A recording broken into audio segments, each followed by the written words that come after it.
Today we will focus a little bit on the ability to monitor ocean surface waves from space. But before that, and because I found a way to put a movie, I think this is to illustrate that we are really in a Earth system. Wow. I don't know how to. So this is just, I invite you to go on the internet, and if you have by any chance the time to look at this animation that has been prepared using a numerical simulation to inject in this simulation tracer that would bring the salt from the ocean in the atmosphere, as well as the dust from the Sahara also in the atmosphere. The impact also of smoke, where you see on this the last year fire in California, and the dust, so obviously from the Sahara, that are so important to bring nuclide in the atmosphere and to form the necessary particle and aggregate to form the clouds. And this is just to illustrate this interplay between the ocean, the atmosphere, at the scale of the Earth system. And I would like you to focus on the last part of this movie, where after indeed the passing through of all these strong hurricanes that we had last year during the hurricane season over the Atlantic, the fact that you will see Ophelia coming, and this is in a few seconds, and where you had fires in Portugal, and Ophelia, by running through this smoke emitted from the Portugal, brought this smoke rapidly over the England and bringing this directly in the upper atmosphere and also in the northern part of the hemisphere. So this is just to illustrate how intricate are the complex interplay between the ocean, the atmosphere at this large scale, and the land, obviously. So this is to remind you about the view that Klaus Hasselmann had in the 90s to bring at the level of building an Earth system model the fact that you had a very strong role of the interface, and in particular here he emphasized the role of the waves to control part of the system. And as I said, that was a dream that he had in the 90s, early 90s, and we are, as you see with this movie, in fact trying to build this Earth system model to better understand this interplay between all the components in this Earth system. And just to illustrate, indeed, when you have the bursting of the micro layer at the top of the surface, you have the potential to bring the sea spray in the atmosphere, and this sea spray, as well as some organic material, will definitely have an impact on how you build and the clouds, and these clouds will be then advected with the flow in the atmosphere and bringing back potential organic material from one side of the ocean to another side of the ocean, as well as to have the sea salt that will result in the tree somewhere. So in any case, there is a very strong influence of better knowing the interface, and in particular the waves and their role in this controlling this Earth system. So here it's, for instance, this hurricane I was showing yesterday, that now we have the ability from space to better understand these extremes. And if you have extremes, as I said yesterday, we finished by this slide to say that you are likely to generate very strong waves. There is obvious, while it's still not clearly known how you can generate waves from the wind, we know the end result is that when you have a strong wind and you have a long time with a strong wind, you will have large wave height. And so the physics is still very complex, not fully understood, but still you have the end result that you will have very strong waves. And here I was mostly pointing at the fact that as the cyclone is moving forward, the fact that the wind of a given point will be going forward or backward relative to the motion of the tropical cyclone, making an area in the right quadrant of this translation of the tropical cyclone to favor the large waves compared to the left quadrant where you will have less intense waves to be emitted from this strong event. And we came with a solution developed by my colleague Vladimir Kudryavtsev, where we expressed very, I would say, elegantly the fact that we do have trapped wave effect with the fact that when the waves are going in the direction of translation, you have the potential to trap the waves as the waves will receive are not traveling as fast as the tropical cyclone will translate over the ocean. You have on this right sector, on this red arrow, you have the potential to trap the waves, while in the left side, for sure, you will have only wind for a given time, and as the extreme event will pass through a given point, after that the wind will die, and you don't have any more wind input, and the wave will less develop on that area. And so then after that you can think about the fact that if you had such a strong source point of an extreme wind event, it will generate this long and energetic waves in front of the tropical cyclone or in the side.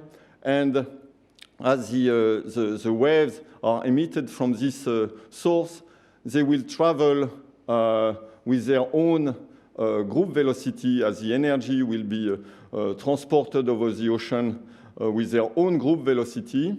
And this is typically given for these large waves as a function of their period or as function of their wavelength.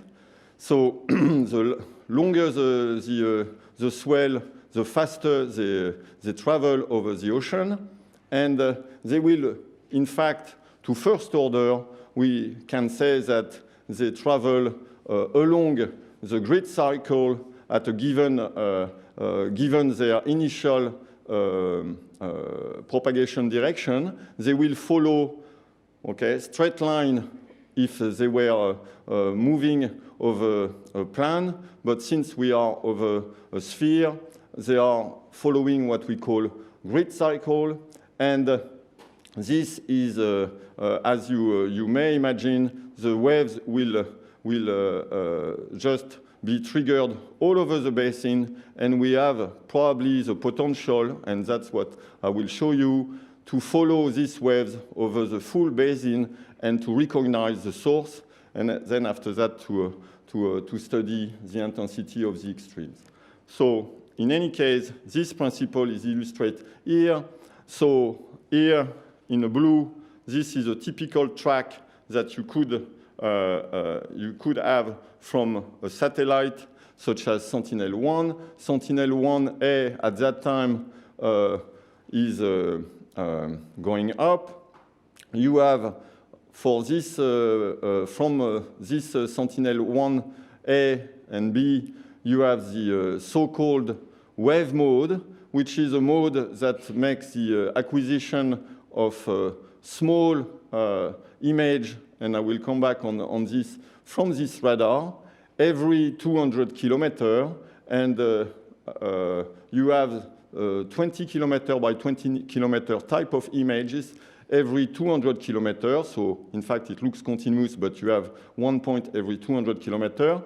And from this figure, the illustration was trying to show you that if by any chance I detect a wave or a group of waves in this given imaget, at a given imaget, I will detect the direction that can be detected at this point, and I will be able to propagate back from this point to an origin, and at that time, you don't need to stop the origin. So meaning that if you identify a given direction in this along this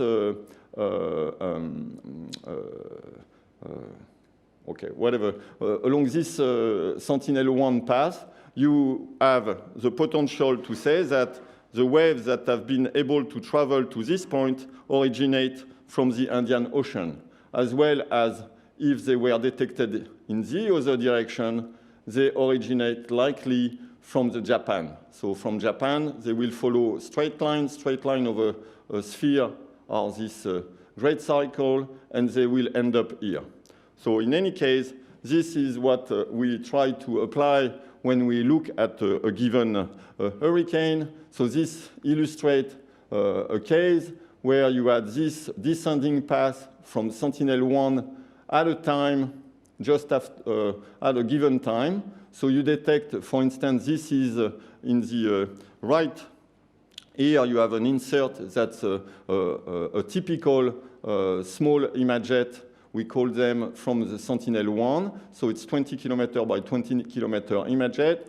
You see visually that you have wavy pattern. This wavy pattern are analyzed through, say, a spectral analysis to provide the wavelength and the direction. From this, you can look at another imaget few hundred kilometers after.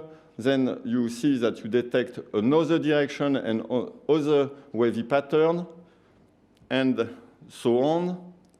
And then after that, from this, you drive the direction that you were detecting from this typical imaget along a given satellite track, and you try to see if they focus on a particular area. And indeed, as the waves are traveling, you see that this retro-propagated Sentinel-1 swell are focusing exactly at a place where the wind was extreme from Rimena, and so meaning that this theory to follow the waves apply quite well. And so that's the so-called refocused area that we could identify using the different swell that we could back-propagate to a given point. And the same applied to the other one, where you had the kilo example. So I don't go back on this one. So you can take multiple passes from the different satellites. Today we have Sentinel-1A and 1B. Soon you will have the RadarSat constellation, and you will have also a newcomer into play that will be CFOSat with the SWIM instrument to be launched soon in the end of this year, that will provide information about the wavelength, direction, and strength of the swell. So like that, we will be able to refocus more and to analyze in more precise detail the emission of this long swell. And this is an illustration that you can capture also this asymmetry in the forcing. Here, as emitted forward, you see that kilo, during this phase where kilo was not at this peak intensity, you are able to see that the mean wavelength that was emitted was of the order of 400 meters in the front, So that's a cycle of 400-meter swell waves in the front, while in the back, the swells that were back propagated in the region of kilo are only 200 meters. So this is the heading of the hurricane. The waves are thus mostly traveling. The longest and the steepest waves will be traveling forward, and the shortest, also steep, but shortest wave will be traveling backward in this direction, but the wavelength will be 200 meters here, while it will be 400 meters in this region. And this is only due to two aspects that will be the strength of the, or three aspects, the strength of the hurricane wind speed, obviously, the translation motion of the hurricane, as well as the size of the hurricane. So indirectly, from the waves, you have the signature of these extremes. And it's not because you have the strongest wind. Here, it's just to illustrate that kilo at its most intense phase, where the wind was blowing at very high intensity. In this part, you see that reaching more than 120 knots, 60 meters per second. It's, in this case, the kilo is so small in size that the wavelength that are emitted from this source now looks almost symmetrical. You still have longer waves on the forward heading of kilo, but it's between 200 and 250 meters, while on the back, it's still of the order of 200 meters. That means that it's not because you have the strongest wind that you have the largest waves. And this is due to, again, the size of kilo, the fact that a smaller intense source traveling very fast will not have a longer time to develop the waves. Okay, so from this idea, Fabrice Collard, that is helping you on the afternoon, had the brilliant idea to go back and to use this principle to do a storm watch or wave tracker algorithm. And this is an illustration that we put a long time ago, more than 10 years ago, where we were able to follow quite precisely, adding all the potential wave measurement from space. They might be sparse, but since the waves are traveling over a long distance for quite a long period, you see that waves emitted south of New Zealand here will travel about 10 days to reach Kodiak in the Alaska, and as well as the surfer in California. They still have time to prepare their board, but they know very precisely from this is a scatterometer measurement. They don't wait for a forecast from the NCEP or ECMWF. They know 10 days in advance that a big swell will come in California. So immediately they compute, because they know the strength of the wind, they analyze, they have their own neural network, the surfer, and they know exactly when the waves will arrive. And this typically was done and was developed after that as using Envisat. We call them the firework, where in fact the color coding is going with the wavelength of or wave period of the swell train, and this is what could be and what is currently developed and as well as produced, where you have the source and you have the waves that could travel and cross other waves as fireworks in the ocean. So this is also a technique that was also able to be applied using not only the SAR observation, but the seismic noise from the seismometer on the ground. You do have the information. This is a typical seismometer record as function. So the noise for this is in fact very well organized, and here illustrated is clearly the fact that you do have, so this is equivalent to a frequency or a period, and as function of time, you have the longest and waves arriving the first, and then as function of time, you have the shorter and shorter waves. When you bring this information, up to here, this is giving you the origin in time. So this is a time, say, frequency type of plot. And from the triangulation of the different, using the different seismometers that could record the swell, you can locate very precisely the origin, and that you can compare with your observation from space, meaning that you can combine the information you had from the seismometers that are indeed feeling the swell coming at the coast.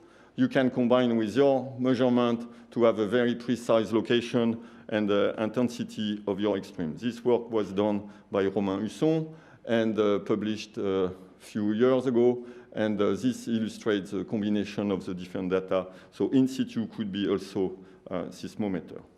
So going now in more detail, this is one of the typical type of SAR image.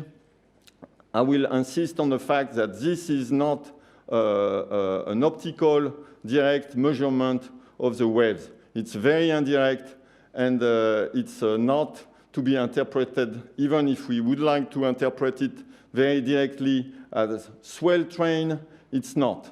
So I'll go a little bit in detail, but just keep in mind that it's very indirect measurement, and it's not directly related to the tilting of the waves.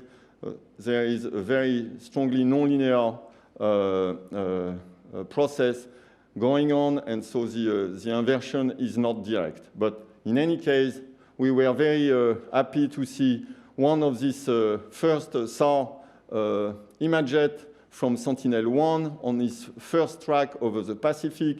You see the very high resolution in both range and along track, which is called azimuth, where you have a resolution, a nominal resolution of order 5 meters on the ground.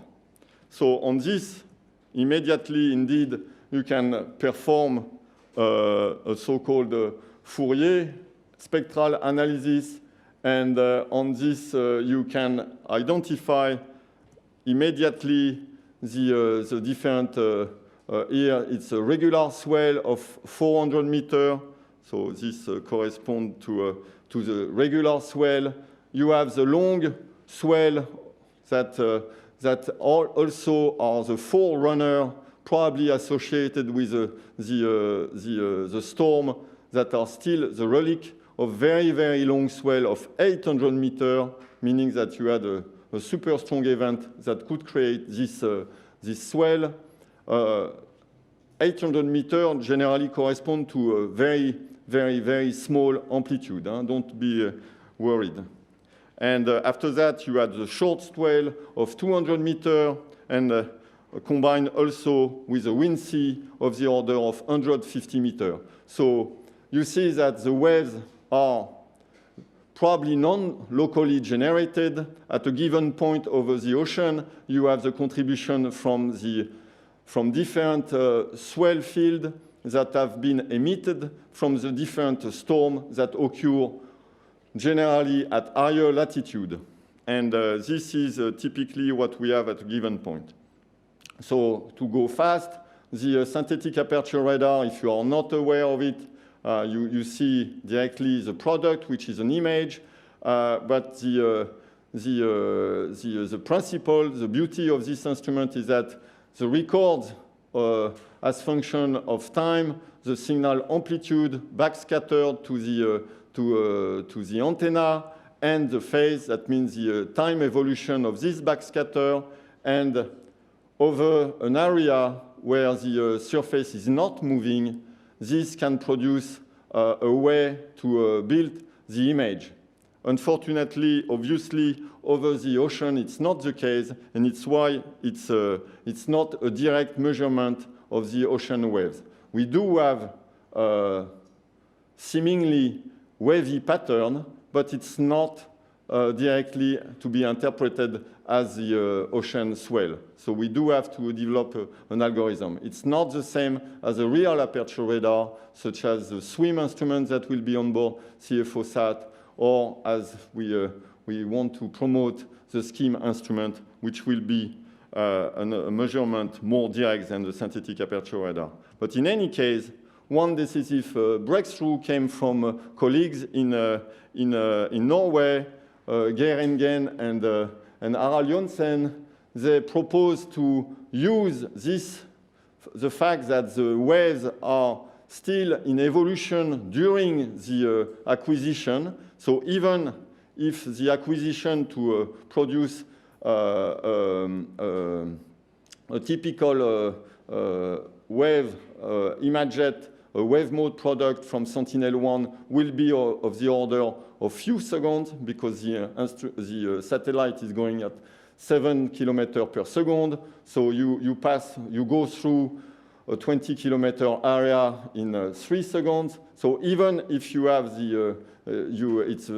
during a very short time, say less than 0.5 seconds, you can in fact be able to follow a little bit the motion of the ocean, and this was shrewdly developed by Geir and Harald, and to provide direct improvement on the fact that if you had any uncorrelated noise between these two seemingly different acquisitions, the noise will be directly removed, and the fact that as the waves are traveling, they are having a propagation direction, and the fact that they are traveling between these two instants could provide directly a way to remove the ambiguity and to find directly the wave propagation direction.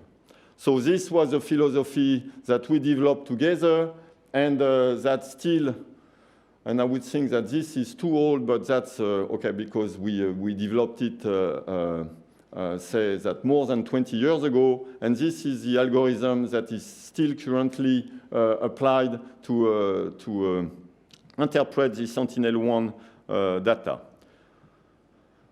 Very clearly, the major contribution is the motion of the waves. So it's very, very indirect, in a sense that the instrument is really feeling the motion of the surface waves rather than really their geometry.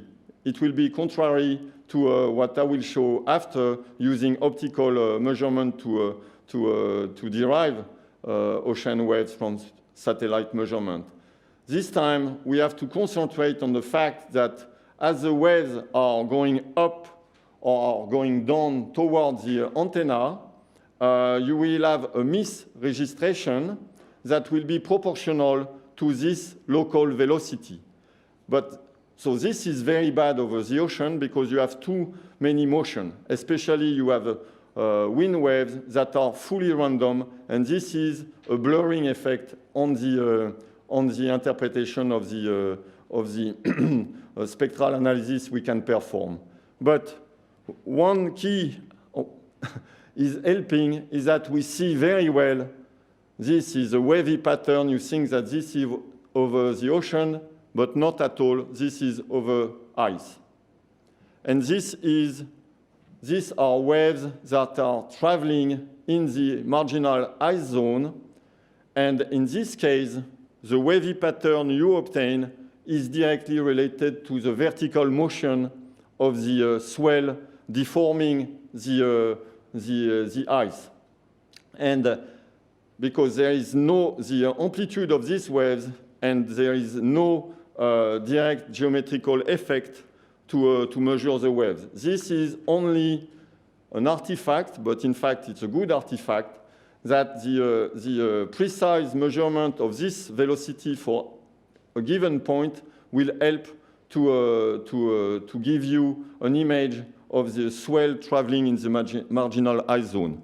So this is an example that Fabrice Ardouin and colleagues of him are really developing to know more about the impact of the waves on this marginal ice zone. Here, it's so the wavy pattern is obvious. I don't know if, okay, can I point? Just for fun. Okay, so you have a mean wavy pattern like that, so this is mean swell. You have another swell that you can detect like that. Since you have a two swell interacting, you have also this long crest is in fact cut due to the motion of the other one. So this is the intersection of two swell. So you have two swell coming in this ice. And here they are interacting. Here you see interaction with iceberg, where in fact the waves are back propagated when they are going against the iceberg. So they are emitting waves that are going back here. So you can still detect what this iceberg is doing. So receiving these waves and making waves to propagate back. Okay, so very complex, very interesting. So we learn a lot thanks to the fact that the ice is uniform. If you had if you would concentrate on direct, in this case, a real aperture radar will give you uniform, except on the area where you have some leads or some other feature. But thanks to the synthetic aperture, in this case, you have wavy pattern to be formed and to be analyzed, and they are more direct. So in any case, usually we are interested by waves over the ocean, and this is where Ifremer stands, where I'm coming, okay, from. So we have generally beautiful wave pattern, and you see a typical swell entering the Douarnenez Bay, where you have the swell turning towards the beaches. West swell turning. You have a cement somewhere. I cannot find it, but okay, believe me. So you have this effect of cement that are deforming the swell field. And all this is also, you can definitely trace the slick natural that are also organized by the waves and the current. And so this is to illustrate, this is a famous area where you have the waves to come here and to go through this and to be emitted then. And so the waves are turning, and so the swell is coming in this direction and this direction, but these waves then are coming and they are making now pattern in this direction. I hope I help you to see that, meaning that after that you have a strong interaction between waves that are crossing, but their origin at first is the same.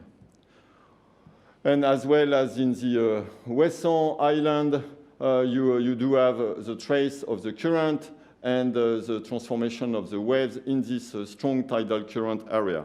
So it's fascinating, you have the interaction, but it's not direct. And here it's another example where it will be direct. And this is from Sentinel-2, where usually people are interested by the ocean color, but definitely you can see and trace, thanks this time to a more direct effect of the specular tilting effect of the long waves to be, and the light to be reflected to your sensor. In this time, you see also very, very well the wavy pattern. For an optical instrument, you go also at very fine resolution, such as you are at 10-meter resolution, so the swell is also transforming as a channeling in the Porto area. Okay, so but usually you use it for the ocean color, but you see here the interaction with the bottom that is making the transformation of these waves over this bottom topography. Okay, so going back to imagejet, obviously the imagejet are not always homogeneous, and this is also in middle of the ocean where you have the interaction of the waves with to reorganize also the slick, and this is typical, as well as, again, another iceberg where you see the interaction between the swell coming to the iceberg and the waves to be emitted back. And that's now very precisely mapped thanks to Sentinel-1. So with Fabrice Hardouin and the other Fabrice Collard, we decided 10 years ago to revisit what is called the wave across the Pacific. In the 50s and late 60s at the end, Walter Munk, very famous oceanographer, decided to follow the waves that was emitted from Madagascar up to Alaska. And he was sitting to look for this magical waves to go through the full two oceans. And we tried to revisit this. And in particular, so we were focusing on this very long swell that could travel more than 20 days without strong attenuation. And we did this with the two Fabrices using the synthetic aperture radar, and mostly to concentrate on where the SAR is good.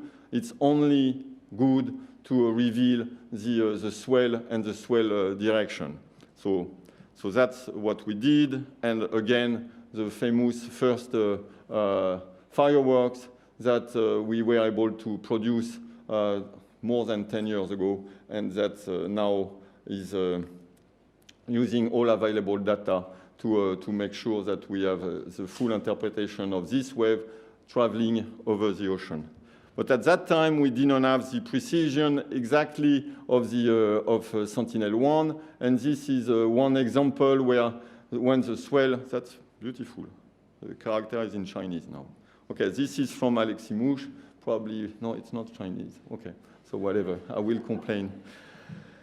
Where we see that the waves, when they are crossing the Pacific, unfortunately, we were thinking that they were following geometrical optics propagation. That means that they were following rays that will be not attenuated, but when they are going through the different atolls and the different islands, obviously you will have a blockage, such as while the waves are the swell are coming here. Here you have the typical sampling now of Sentinel-1. We call it the leapfrog. So you have one imaget here, one imaget here, one here, one here, one there. So it's a leapfrog sampling. And so you have the coming waves here, for instance, very long swell that are coming, but that are completely transformed by this the island. Here you have no more waves, a little bit still here, but definitely in this area the waves have been channeled, and so you have typically pattern that show the implication of the bottom topography on moving the swell and to transform the initial direction of the swell. So this is not directly a wave current interaction that I will talk now, but this is just a typical aspect of the bathymetry impact on the propagation of waves. And so on, where you have now, as you make an acquisition here near this island, you see one completely sheltering area where the waves have been completely fully attenuated, while on the other area you still have the emission of the swell, knowing that the initial waves are traveling indeed in this direction, but are completely transformed by the archipelago in the Polynesia. Okay, so now I will focus the last part on the fact that we were talking a lot about the ocean surface current with Marie-Hélène and myself. And one key aspect is that the waves are also the best tracer of the ocean surface current. So we still do not do the full interpretation of the swell propagation, but this is an ongoing effort, and where in fact the best way to interpret the vorticity rather than going through an altimeter, unfortunately, is to measure very precisely the wave propagation. So the best way to infer the vorticity field that is so important at the surface, while it will be really improved thanks to the SWOT mission coming in 3 years that will map still the topography, but from topography to provide the vorticity field, you do have to perform a second-order derivative, so you have to have very precise and noiseless sea surface height, while in fact a more direct measurement of the vorticity field is to follow the bending of the characteristics of the swell. The swell are indeed a small effect of the gradient of the current, which is related to this vorticity, will bend the propagation of the waves, and this is probably the most direct way to infer the vorticity field at high resolution over the globe. And this is typical example that we were able to show a long time ago with an Envisat measurement where we combine this so-called Doppler with the transformation of waves. So you have the wave in this Agulhas region that will encounter this strong Agulhas current that is sketched by this arrow and followed by the Doppler that was inferred from the SAR measurement in only one direction, but that's tracing the main current. And you see that as your swell is impinging this strong current, the swell here from C is then transformed in B in two swell systems and going back in A in one system. And this is, I will illustrate this. This is due to the fact that you have unfocusing and focusing of the swell as they are filling this vorticity field along their propagation. And this is also something that was performed using last or at the end of ERS2, where you add the potential to merge information from ERS2 with Envisat, where you see this crossing of the swell in their propagation. And we illustrate this as well using the Sentinel-2. Sentinel-2 is an optical instrument, and we were struck again with Fabrice Collard by the fact that we had stripes from the Sentinel-2. Okay, and so this, in fact, is not an error. It's just a misalignment of the sensor, as they cannot be perfectly aligned, and in fact, each sensor is not seeing receiving the signal from the sun the same way. So in fact, we try to use this particular aspect of the instrument, and so we know that the waves could be very well traced thanks to this instrument, but you see this change of contrast. We were thinking that how can we use this, as this change of contrast is certainly due to the fact that the instrument is not perfectly aligned between the different sensors, such as the reflected light is slightly different due to a zenith angle that is slightly different. And from this, we can play, and we had the idea to play. And as you see, the waves here are aligned in this direction, while just after that, they are in this direction. So typically, this is a sea surface current signature, and the waves are changing direction over this area. So, as I repeat, the fact that Sentinel-2 is providing a new opportunity, it was absolutely not meant to be done. Huh? It's just the fact that we found that it was funny to use this, the misalignment of these different sensors, and so like that, we can measure directly the waves as well as since they are not aligned, they don't look at the same point on the surface at the same time. And the misalignment between the sensor can almost give you a parallax angle that help you to have the observation at 2 times. That means separated of the order of 1.5 seconds at a given point. And the fact that they don't have exactly the same zenith angle helps you to reconstruct under favorable condition the 3D, because you can use 2 angles and then you can perform an inversion to have the 3D wave height field. So this we tried to do with Kudryavtsev, but mostly Masha Yurovskaya to develop a systematic algorithm to analyze the waves. We compare, this is over the California, where we had this acquisition, and you see this striping of Sentinel-2. We compare the spectral analysis from this typical Sentinel-2 image compared to a buoy. The buoy you have to perform, okay, we have to, the buoy has a hard time to separate these 2 systems because the buoy is moving, so you have to apply a special algorithm.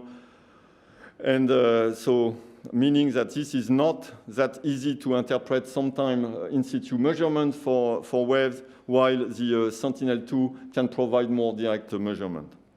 And this is a typical example where we were able to retrieve directly the wave field height. That means that from the slope, from the optical sensor, you can have 2 looks. And from your 2 eyes, you can do directly this surface elevation. And this is to illustrate that over, say, less than 10 kilometers, if we say we have the wave profile on this second image from the Sentinel-2, so this over this and this over there, you see that you have a typical so-called type of extreme event that related to the mean, the fact that here the significant wave height is of the order of 1 meter, locally, just 10 kilometers away from this very calm area of waves, suddenly you have 4 meter extreme waves that could be due to the focusing of the wave ray as they travel through the current. So this we perform, we analyze, we published, and this is a new ability to measure waves from space. Obviously, it's better when you have no clouds. So that's why you have to combine the synthetic aperture radar or the real aperture radar coming with the optical measurement.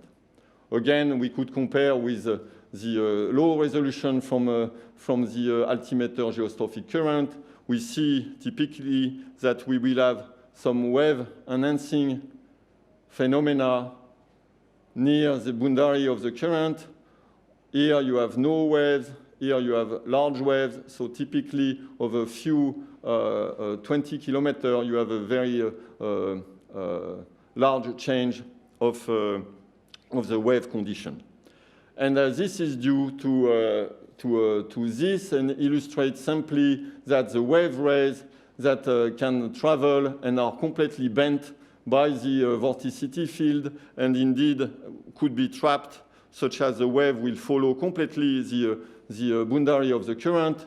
This is here, or they could focus their energy at a given point. It's better not to have your ship at that time because the sea state will be very dangerous since you will have crossing swells that will be in 2 or 3 directions with a large amount of energy coming at that point. So this is typically what will be the next analysis. Again, this has impact on the interpretation of the altimeter. This is typically altimeter going through the current. So far, most of this are the change of significant wave height from the altimeter track. Most of the time, they are interpreted as noise. They would impact also the sea surface height measurement. So we have to investigate in more detail this potential change of a very small spatial area of the sea state to impact also the sea surface height estimate. And this is to illustrate the last example, where here we had a typical, this is WaveWatch 3 run by Fabrice Ardouin and his team, where you have a typical swell event that could be forecast or at least modeled with the WaveWatch 3 model. Overlay is the altimeter, so you see that the altimeter and the model here in this area before the swell front. You see that it's the well aligned. You don't see the altimeter track. There is a slight underestimation in the model compared to the measurement of the altimeter, probably due to the fact that the wind was not strong enough to generate this swell event. So the wave period are here. The ECMWF wind is not that strong. And here it's typically what the significant wave height from the model will predict as compared to the significant wave height from the altimeter. And you see that typically the altimeter will have a very strong gradient as compared to a wave model. As well, when you go one day after, the swell is going through, so already gone. This is your altimeter track, and you see that the altimeter is still peaking a lot of energy while the wave model cannot catch up with this local spotty impact. And this, again, will translate on the fact that the significant wave height here is going from, say, 4 meter significant wave height to 8 meter significant wave height in just less than, say, 200 kilometers. And this cannot be due only to the wind. It's due to this focusing of the wave ray, where we were able, work by Yves Kilfin and again Masha Yurovskaya, to show that taking the information from the imagejet, this imagejet, this is typically Sentinel-1 sampling pattern, we were able to propagate this wave and to propagate this wave exactly at the time of the altimeter here. And just to show that the fact that the altimeter was showing a bump is indeed related to this focusing of waves in the current.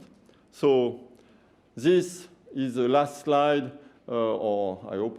And so that's just to show a perspective of the potential to also estimate the role and the strong link between the anomaly in the significant wave height that you can derive from an altimeter. This is the second slide. So this is the sea state. This is the variance of your sea state, and to compare to the variance of your sea surface height anomaly. Obviously, there is a close link between the kinetic energy, because the variance of your sea surface height is related to the kinetic energy, and the change in the sea state. And this, I think, will open a lot over the next few years to interpret jointly sea state, sea surface height, and obviously related to the extremes that generate these big sea states.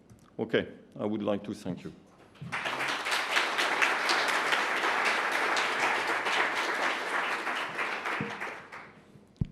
Questions? Okay.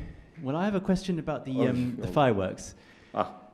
So is this service, is it mainly for kind of scientific, to better understand the ocean, or are there also commercial and operational applications, like for safe shipping, also for coastal areas? I don't know what the amplitude is of these long swell waves. But what you would like to is to minimize the surprise. The fact that the wave model are doing a quite good job, this is obvious. the fact that they don't have the sufficient resolution for the sea surface current that modulates the amplitude of the waves. This is also obvious. I try to show it. So now the time you will have the good sea surface current in your forecast model, that will not happen soon. You will have effort, but the quality and the strength of the vorticity field that the typical global ocean circulation model is providing to your wave model will not be sufficient. So meaning that when you will have operation at sea, you will have to rely on the combination of the model and the observation. Today, we are far to have this sea surface current and vorticity field at the resolution needed to fully understand the change of the sea state at small scale and at rapid time. So fireworks at first were built on the idea, okay, looks good, helped me to gather many dynamically, many more information to do my validation. But now, indeed, you can probably translate this in both research effort as well as application. I'm not in the application, you know. So it's just okay. Thank you. Yep. I had a question about the waves underneath the sea ice. Yes. Can you tell something about the sea ice properties by the Yes. way the waves are damped? Perhaps so the thickness? that was the dream Peter Wadhams was considering in the 90s and even before. The fact that indeed, since we are only able to it's a very indirect and it's related to the up and down motion of the swell. Indeed, you would consider that the attenuation of the swell will be related to the volume or the thickness. And this indeed is what has been performed by Fabrice Hardouin, his team, and where they look at this energy propagating and release back to the so it's a stress that you can that is stronger or equivalent to the wind, you know, pushing the waves and moving the waves. So indeed, you have properties of the some properties related to the sea ice thickness, or I'm talking about the marginal ice zone, and from this analysis. And the quality of the data and the fact that the wave mode is a natural mode because they cannot switch off the instrument. So you will have always wave mode using. It's not that you have many users, but it's very good for the instrument. You don't switch off the instrument. So it's always making acquisition. And it was an opportunity, really sincerely. You have many wave field that you can infer, especially in the Antarctic area. So okay. So I hope. So many efforts today are looking at this impact of the wave breaking the marginal ice zone. Then you have the waves are going through. So you have another. Then the sea ice reform. But then after that, since you had the first fracture, they will be, you know, it will be more easy to change the sea ice properties. Okay, so this is going on. My question is about trends in wave 8. Yes. Can we measure reliable trends in wave 8 using satellite data? Okay. Over, let's say, 20 years. Yeah. Or So like this that. is okay. So this is a difficult question. So you have a CCI, an initiative from the climate change initiative that ESA has put forward recently on the sea state will have to answer your question. And today, the difficulties is more about what you say yesterday. The fact that most of the altimeter so far they were not tuned to go in high latitude. So in fact they have their sampling pattern that is not precisely uniform over the globe. You have a maximum of sampling in the in the high latitude because they are crossing. So in fact, you see more large waves easily than small waves or large waves in the equator. And indeed, so you have to how can I say, your statistics are a little bit affected by this bad sampling. So you have to be careful, you have to run models, you have to use the data, and then after that, as I was trying to show, model, they will suffer on a bad quality of the wind. So you will have to combine, because the significant wave height from the altimeter is very precise. The wave model is not too bad, but you compensate, and after that you can play to have this trend. And this is crucial for the a change, sea state related to change in sea surface height, especially in a low level island where they will have submerged. Okay. Okay. So